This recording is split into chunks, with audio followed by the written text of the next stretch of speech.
começando agora mais uma edição do programa Justiça do Trabalho na TV, uma produção da Assessoria de Comunicação Social do Tribunal Regional do Trabalho de Santa Catarina. Hoje vamos entrevistar o professor Horácio Vanderlei Rodrigues, titular do curso de pós-graduação em Direito da Universidade Federal de Santa Catarina. O professor Horácio é uma autoridade em educação e legislação de ensino superior e dedica-se também ao estudo e à pesquisa do tema Acesso à Justiça, do qual falaremos hoje. Professor Horácio, é um prazer tê-lo conosco. Prazer também estar aqui. Inicialmente eu perguntaria para o senhor considera que o judiciário brasileiro ele tem condições de assegurar os direitos previstos na Constituição Federal? Olha, acho que a gente tem que olhar sob um prisma de complexidade do judiciário. Porque quando a gente fala judiciário, parece que, que ele é um único órgão. Sim. Então eu te diria da seguinte maneira, eu acredito que no plano da União, regra geral, as justiças conseguem, ou seja, no âmbito da Justiça Federal, da Justiça Eleitoral e da Justiça do Trabalho, regra geral, nós temos uma possibilidade maior de uma resposta adequada. O problema maior no acesso à justiça se dá nas justiças estaduais. E mesmo entre as justiças estaduais, nós temos situações diversas, ou seja, há estados nos quais se consegue ter uma prestação mais adequada e há estados onde isso não consegue ocorrer. Além disso, há estados do Brasil onde a gente sabe que há judiciários viciados com problemas de concurso, determinadas situações de corrupção, e há estados onde isso diminui. Então, é muito complicado se afirmar o poder judiciário como um todo. Eu acredito que, assim, no plano federal, sim. No plano estadual, depende do estado. Mas, de uma forma geral, nós temos um problema que atinge o judiciário como um todo.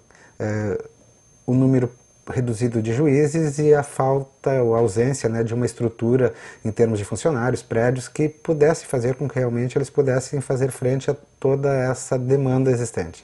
Bem, o senhor já começou a abordar o tema que eu ia propor agora como segunda questão, mas eu gostaria que o senhor elencasse quais são, na sua opinião, os principais obstáculos ao acesso à justiça ainda que nós temos no nosso país. Eu acho que os principais problemas ao acesso à justiça no país não são jurídicos. O primeiro deles é a pobreza. Ou seja, num país onde mais de 90% da população recebe menos de 3 salários mínimos, essa população está absolutamente excluída de acesso. Não só de acesso à justiça, à cultura, à educação. Não fossem algumas políticas públicas, como Fome Zero e outras políticas públicas que nós temos, o ProUni, a maioria dessas pessoas, nenhuma dessas pessoas teria condições de satisfazer suas necessidades básicas e ter acesso. Então acho que o primeiro de todos e o mais grave dos problemas é o da pobreza, ou seja, uma má distribuição de renda existente no país. O segundo é o problema da informação. Muitas pessoas não conhecem os seus direitos, ou seja, não sabem que possuem o direito. Quando no momento que ela não sabe que possui o direito, ela acaba não reivindicando esse direito que poderia ser reivindicado. Nós temos uma outra situação que alguns autores chamam de simbólica ou psicológica, que é o fato de que estas pessoas carentes de informação, carentes de recursos, elas também sentem um distanciamento cultural, um distanciamento emocional, físico com relação ao Poder Judiciário. Ou seja, você imagina um cidadão que mora numa favela ou um pescador, como aqui na ilha, de chinelo de dedo e bermuda, chegando a um tribunal onde o juiz usa toga. Ou seja, há uma distância muito grande entre o cidadão comum e a pompa do judiciário. O terno e a gravata, que são roupas para um clima mais ameno que o nosso, e a própria toga, que é um exagero, né? Ou seja, você ver num país, em Brasília, em clima próximo de 40 graus, ministros vestidos de terno, gravata e toga.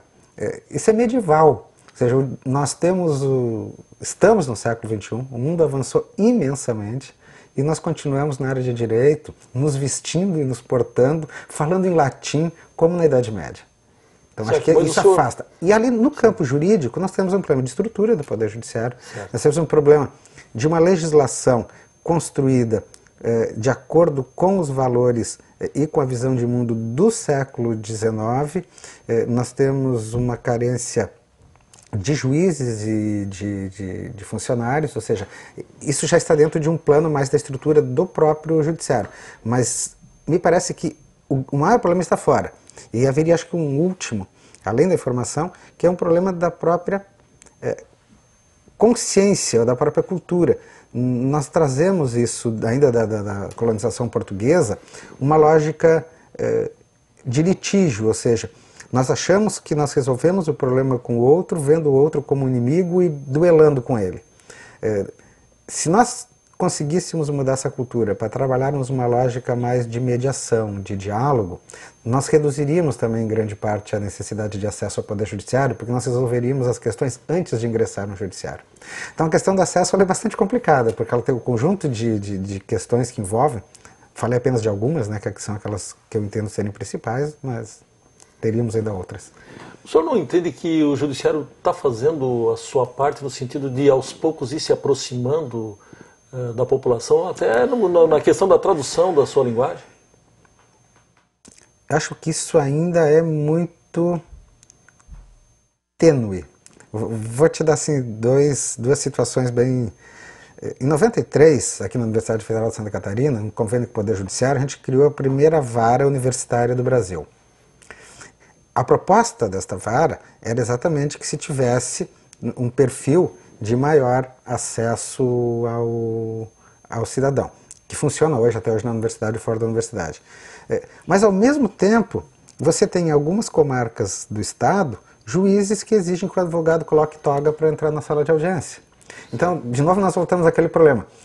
Existem vários judiciários, não apenas vários judiciários no sentido da estrutura de diferentes estadual, federal, das justiças especializadas, mas há vários judiciários dentro de um mesmo judiciário, ou seja, se você tem 200 juízes, as posturas não são uniformes. Há juízes que são antiformalistas e há juízes que são extremamente formalistas. Isso faz, inclusive, com que, em algumas comarcas, você tenha processos que andam de maneira muito célere, e em outras comarcas, os mesmos processos demorem muito mais. Isso é um elemento complicado da gente eliminar, tendo em vista que os juízes são seres humanos e, portanto, possuem diferenças entre si, a não ser que nós tivéssemos um direcionamento maior dos tribunais. Mas aí a gente começaria a dizer que nós passamos a ter um sistema mais autoritário. E o senhor é otimista em relação a esse quadro que o senhor acabou de definir? Eu acho que tem se caminhado, tem se dado avanços importantes de 1994 até agora. Porque assim, só para retomar uma questão básica, no campo do direito processual, o nosso processo, ele foi todo ele construído a partir de valores do século XIX, a partir das obras dos alemães, do Billoff e do Var, e ele estava estruturado na sua origem numa ideia de o processo como método que é capaz de buscar uma verdade e baseado no princípio dispositivo. Nós estamos, passados 140 anos, grande parte do nosso processo, grande parte dos nossos juízes continua achando que o processo é um método, que ele pode descobrir a verdade e respeitando o princípio dispositivo. Então nós temos que ter uma revolução no campo processual. E nós temos tido avanços? Temos. Mas o que me parece é que o modelo está equivocado. Ou seja, nós temos um modelo que foi construído de acordo com valores específicos de um momento histórico. O mais correto, talvez neste momento, fosse jogar esse modelo fora. Ele não serve mais. O Ovidio Batista diria que a gente tem que jogar no lixo os italianos e o código e construir outro.